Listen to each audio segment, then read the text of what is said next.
શું તમે તો આવું નથી કરતા ને કે માથું દુખે એટલે તરત જ ગોળી, એસિડિટી થાય એટલે દવા, શરદી આવે એટલે એન્ટીબાયોટિક?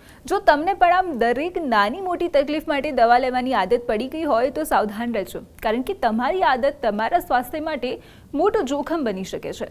જી હા, નિષ્ણાતો જણાવે છે કે માથાનો દુખાવો, શરીરમાં દુખાવો કે એસિડિટી જેવી સામાન્ય સમસ્યાઓ પાછળ પણ કોઈ ગંભીર કારણ છુપાયેલું હોઈ શકે છે.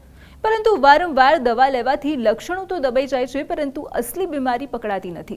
એટલું જ નહીં, જો તમે પહેલેથી જ કોઈ બીજી દવા લઈ રહ્યા હોવ તો નવી દવા તેની સાથે પ્રતિક્રિયા કરી શકે છે, જેના કારણે દવાની અસર ઘટી શકે છે અથવા તો ગંભીર આડઅસરો પણ થઈ શકે છે. અને સૌથી મોટું જોખમ, એન્ટીબાયોટિક્સનો બિનજરૂરી ઉપયોગ. અધૂરો કે પછી ખોટી રીતે લેવાયેલી એન્ટીબાયોટિક્સનો કોષ શરીરમાં એવા બેક્ટેરિયાને જન્મ આપી શકે છે જેના પર ભવિષ્યમાં કોઈ દવા કામ જ ન કરે.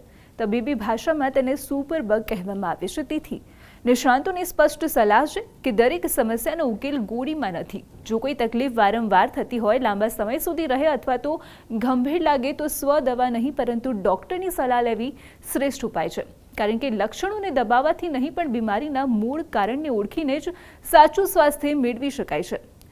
સામાન્ય માથાનો દુખાવો હોય તો પણ જાતે દવા લેવાના બદલે એક વખત ડૉક્ટરની સલાહ જરૂરથી લેવી જોઈએ.